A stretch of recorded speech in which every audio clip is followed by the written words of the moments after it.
You're listening to A Second Look on the Orca. A second look is an opportunity for all of us to reflect on past events, unpack their significance, and discuss their long-term implications. A second look is intended to give thoughtful reflection on issues that made the headlines and elicited strong responses as a society. What did we think then? What do we think now? What have we learned? And now, your host, Justin Goodrich. Welcome to another edition of A Second Look here on the orca.ca. I'm your host, Justin Goodrich. On this edition of A Second Look, I'm joined by Rachel Segal, a lawyer, political strategist, former television reporter, and now a public policy university lecturer. Together, we'll be taking a second look at the Vancouver 2010 Winter Olympics and the current bid to host the Olympics once again in 2030. Welcome to the program, Rachel. Hi, Justin. Thanks for having me. Well, it's great. It's great to have you here. Long time fan, as it were. Always been very impressed with your accomplishments. Delighted that we're now working together as university lecturers, and thrilled to have you on the program. Well, I am so thrilled that you asked me, not only because people usually ask me to talk about legal concepts that are intricate and long, and this is such a cool thing to go back and remember the 2010 games and go through this history with you. So thank you. Oh, my pleasure. My pleasure. Well, let's get right into it. When you, I should say, first heard that we were going to be hosting the 2010 Winter Olympics, you had shared with me off air that you were very much opposed to the idea of Vancouver hosting them. Tell me a little bit about that opposition. Yeah, when you said that you wanted to chat about the 2010 Olympics and how I felt when we were awarded our bid, when we got the Olympics, the first thing that came to mind at the time, I was finishing high school when we were awarded the Olympics. And I remember I had actually, my parents will be so upset for me saying this, but I had actually failed a math 12 class. How embarrassing. But it was the summer and I was in summer school doing a math class, which is like the worst class you can do in summer school. But I woke up in the morning and I saw that we had won the bid. And I remember thinking to myself, oh no, this is going to be a disaster for Vancouver. And, you know, I told you that story when we talked a little bit beforehand, and I started to think to myself, where did that reference come from? Why was I thinking that this was a bad thing initially? And so I started to rethink about my experience with global events that had taken place in Vancouver. And obviously, I started to think about World Fairs and Expo 86. And so I think there was a lot of mixed reaction towards Expo 86. And I remember hearing a lot about the economic impacts of Expo on the city of Vancouver. And you'll remember there was a huge recession right after Expo. And the price of housing was astronomical. It actually doubled in the city of Vancouver after Expo. And so I think that there was like a big feeling that went on for a long period of time after Expo that maybe it wasn't the right decision. On the other hand, I mean, obviously, you know, you and I live in the city of Vancouver. We know how amazing it was also. We have Science World, we have the SkyTrain, the infrastructure. So I guess to answer your question, my initial feeling was kind of, how is this going to impact the city? How's it going to change the city? Sometimes Vancouverites are a little bit less excited about change to our beautiful city and how it operates and the infrastructure that we have. So I guess it was hesitation that, you know, maybe the Olympics weren't the right choice for our city. So fast forward, your thinking has changed. What led to that change? Because now when you look back, you talk about the 2010 Winter Olympics with so much enthusiasm and excitement. So let's talk about that shift a little bit. Well, I can say that I am definitely the converted on whether or not the Olympics are a good thing. And that comes from the fact that at the time of the 2010 Olympics, I was working in Ottawa. So I had graduated from university in BC and had taken a one-year job on Parliament Hill, ended up staying for a few years in Ottawa. But at the time, I was living with a roommate who was working for Joyce Murray, who's now a minister and still in Ottawa. And he had gone home to Vancouver. He was from Vancouver for the Olympics. And I was working for a member of parliament from Ontario. And it was about the third day of the games. I remember watching the opening ceremonies in Ottawa thinking, should I be there? And I had so many friends from all over the world who had asked me if they could stay with my parents, if they could crash on a couch, because you'll remember there was such little supply of housing in Vancouver at the time, as you know, we still have that problem today. But my parents had friends that they didn't even know staying with them, my friends, and I was in Ottawa. And my boss at the time, this member of parliament from Ontario, came up to me and said, "Hey, aren't you from Vancouver? Shouldn't you be home during this time?" And I thought, wait, am I the only person from Vancouver that's not in Vancouver?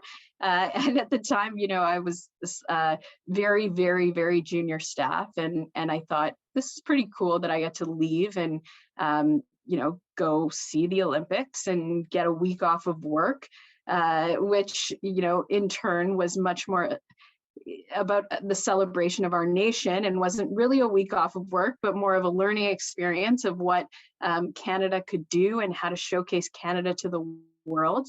But I basically that afternoon bought a really overpriced ticket to Vancouver and flew home. And that was it. I mean, I had no tickets. I had no real understanding of any of how the games worked or what was going on. But I knew that there was incredible energy and incredible opportunity during that time. So as somebody who was skeptical and really didn't engage in the games for many years, while we were going through the bid, while we were going through the process of building infrastructure, the 2010 games, being on the ground in Vancouver, being in downtown Vancouver, is a life-changing moment that I think so many Vancouverites probably experienced, and something that, you know, something that hopefully, I mean, we're going to talk about 2030, but it's something that we will get to experience again in our lifetime. Well, you mentioned infrastructure a moment ago, and that's actually a fantastic segue to my next question, which is, as we take a second look at 2010, what were some of the both short-term and long-term benefits, be them economically or otherwise, of hosting the Winter Olympics? In other words, what's the legacy of the 2010 Winter Olympics in Vancouver? I think the legacy is similar to what we saw, you know, the positive legacy, similar to the 1986 Expo. We opened Vancouver to the world. Many people stayed post-Expo. Many people stayed post-2010. Personally, you know, I had friends that had never been to Vancouver that came and fell in love, and they still come back every year because they love our mountains and they love our city and all the things that we can offer the tourists to the city. It impacted us greatly in terms of investment in tourism, investment in infrastructure in Vancouver, which, as we know, is not always easy to develop in any city, but especially Vancouver. So it was the impetus for change, for growth, much like the 86 Expo 86. Why am I saying that backwards?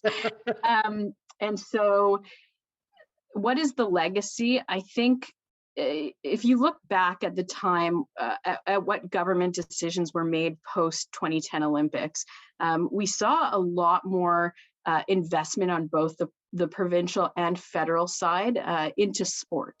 So there was really an expansion of funds that were committed and that are still being used to this day, 12 years later, when it comes to investing in Canadian athletes, investing in British Columbia's athletes. There was a program, Win the Podium, I can't remember what it was called, in 2010. That was, and I only remember this because I was in Ottawa and this was a big federal program. But it was about investing and getting Canadian athletes on the podium at the Olympic Games. And so I think the legacy that these games, aside from everything we talk about with government and fiscally and such, the real legacy is just the Canadian enthusiasm, Canadian nationalism, Canadian spirit that came out of the games. I don't know about you, but I sang the theme song, J'imagine. Remember that song? Nikki Oh my gosh. Kazanowski, throwback, hey? Wow. Yeah, it was that is- stuck in my head for like 10 years. I'm probably going to sing it all for the rest of the day. So, that just kind of summed up. I still have, Vancouver 2010 t-shirts and sweatshirts. Who doesn't still have those gloves that every Canadian was wearing, the red gloves? Yes. Mittens. So, it elevated that. It elevated that feeling. It elevated that this was the Canada's games. It wasn't just Vancouver. I mean, obviously, it was BC who made huge financial contributions. It was also the federal government, but and it was the city of Vancouver and the province of British Columbia, but it was Canada's games, and I think that's what was so extraordinary about them. Rachel, listening to you speak, it just brings back so many great memories for me and such enthusiasm. For me, I'm a hockey guy, so I went to a couple of the hockey games and absolutely love them. And as much as you've so eloquently outlined all the benefits economically and otherwise, you talk about our identity and being able to showcase our athletes and showcase our beautiful city. Having said that, there were some problematic elements. For me, one of the things that I'm thinking of would be the displacement of those who are homeless, and I can't help but feel that notwithstanding the many wonderful things you've articulated, from a social justice perspective, hosting the Olympics can also be a little bit problematic. And I'm wondering if you could speak to that, essentially the other side of the coin, as it were. Yeah, and I think that some of those social issues definitely overshadowed part of the 2010 games. I was talking about, I still can't believe I admitted to being in summer school. I hope that people forgot that. Rachel, I'll stop you right there. Yeah. You and I, we both have our Master of Laws, and we're all public policy people. I too have failed math. Oh, math is my nemesis. So, oh my God. So you're in good company, Rachel. Don't feel bad. Thank you. That makes me feel a lot better. It really does, because math has always been my nemesis. So, okay, then I'm okay that I've publicly admitted this. Absolutely. Thank you. Absolutely. But to go back to your question, yes, and when we talk about why I had, partially why I felt these negative feelings towards the 2010 games when we won the bid. And maybe part of that is also, that social justice side of things that had also come out of Expo 86. We saw, people being removed from the downtown east side in 86, and we recognized that, and then we did it again in 2010 for the Olympics. And so there's definitely a dark history associated with the 2010 Olympics that can't be overlooked, and it was a lived history for so many Vancouverites and British Columbians as a whole. It wasn't, we talk about Vancouver 2010, but this was a province-wide effort. And it impacted so many cities. Whistler also, the fact, again, we had a shortage, like I talked about, of housing at the time to house people that wanted to come and partake in the games. But we weren't providing housing for people that needed it from our own communities. And so, I think it's extremely important that we touch on this. But also, one thing that I did want to highlight is that Expo 86 unearthed a lot of these issues, and they were repeated with the 2010 games. Another issue that we can look at is obviously the role of Indigenous partnership. And it's funny because when I was looking back on the 2010 games and just reading about them a little bit in anticipation of talking to you, the few events that I did attend that I managed to scrounge up tickets for, I remember the three Indigenous nations coming at the beginning of every event and talking about the partnership that they had during the games. And I remember at the time, and like we really have to think about the context of this because it was 12 years ago, and the relationship with Indigenous nations in Canada has changed in the past decade. Not to say that it's,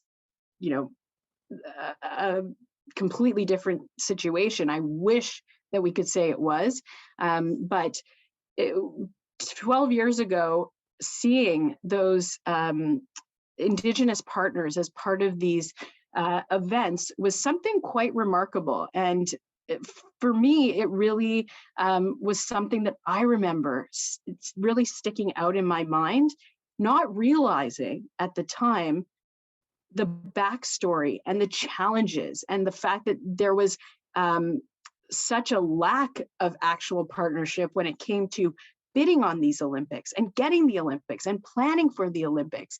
And that this really was a situation where at the last minute, there was an ask to include the nations, the three nations in the games to that degree. And so for me, I think it's interesting what we remember, and especially because this is a podcast about revisiting history.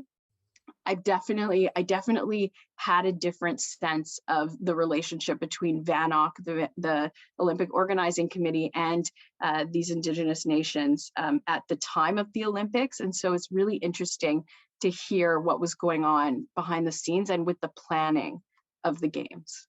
Well, certainly it's time for the world to realize that it's their country, and we are settlers, and that realization, I think, is one that I think we all need to really understand and appreciate more. And so to have Indigenous-led bid, to me, is so extraordinarily wonderful and so extraordinarily beautiful, and hopefully it can be part of that continued dialogue around reconciliation and what we as settlers can do differently and do better. Yeah, and I think it goes beyond just the beauty of it, but also the historical context. I mean, we are at a moment in time where, hopefully the truth and reconciliation work that is being done is only going to expand and is going to grow and is going to finally start unearthing some of the truths in this country. And there is no, as they say, there is no reconciliation without truth. And we are on a path that I think more Canadians are committed to in the last year, to finding that truth, to finding reconciliation. And if this is a priority, the 2030 bid, then I think, aside, like you said, the beauty of it is there, but also how much beauty is there in this moment in time, in this piece of history in Canada, that we're looking at this taking place. I think that's pretty cool. And I wholeheartedly agree with you. And I think it speaks to this notion, one that needs to be highlighted, which is when it comes to all things Indigenous, it should be for Indigenous, by Indigenous. They should be taking the lead, and we should be supporting them because they know what's best for their people. So a for Indigenous, by Indigenous type approach. And to see an Indigenous-led bid gives me some hope that at least we're continuing down the right path, and trying to figure it out on our end as best as we can, not having the same lived experience. But I am I'm optimistic in terms of what this could mean. I'm optimistic even by the fact that when we bid for the 2010 games, I think it was 2003, that wasn't even a consideration. And now we're talking about an Indigenous-led bid. Like, think about that for a second. Think about how our country has changed. Think about how the narrative has changed. Again, we're not there. We're not at the end of this, but we've taken a small step towards recognizing some of the issues. And this is a step towards helping that reconciliation. And I think that is a momentous thing to celebrate. Absolutely. Absolutely. Rachel, as we bring our time to a close, I wouldn't be doing my job if I didn't close by asking this question. So when you take when you take a second look at the 2010 Olympics, notwithstanding some of the wonderful things that did take place, what could we do better this time? What could we do to make sure it's an experience that is fair and equitable to all Vancouverites, all British Columbians, all Canadians? Oh, do we need another podcast episode for this? I have so many, the first thing that comes to mind is just all the policy challenges that we're having in Vancouver, in British Columbia currently. And how do we make life more equitable in Vancouver and in British Columbia and ensure that, we're a healthy society before we invite the world in? That's my initial thought. We've now had 12 years since the 2010 games. The 2010 games were phenomenal. They really were, for me, like I said, a life-changing experience to see the way Vancouver could be showcased and what hard work and cooperation looks like.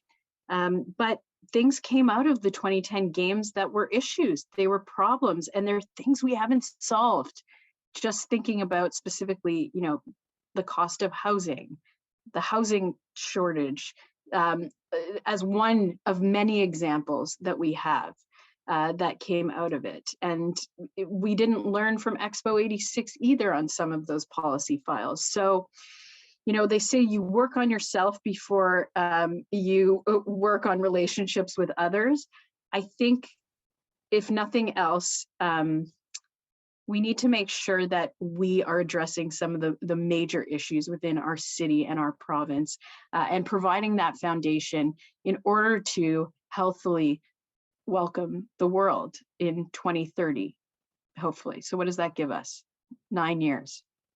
We can do it in 9 years. Rachel, I love your enthusiasm. I love your mind. I love your heart.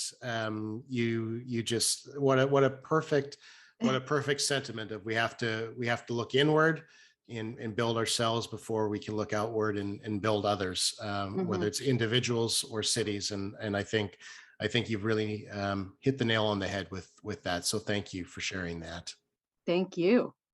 Well, that brings us to the end of this month's edition of A Second Look. I'd like to thank my guest, Rachel Segal, for joining me. If you have questions or comments about today's show, feel free to email us at asecondlook@theorca.ca. Also, be sure to visit our website and sign up for The Fin, delivering BC news and opinions to your inbox weekday mornings. Until then, I'm Justin Goodrich. Thanks for listening.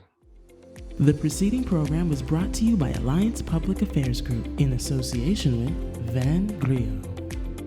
If you have any questions or comments about today's episode, please email us at asecondlook@theorca.ca. Thank you for listening, and please remember to like and share.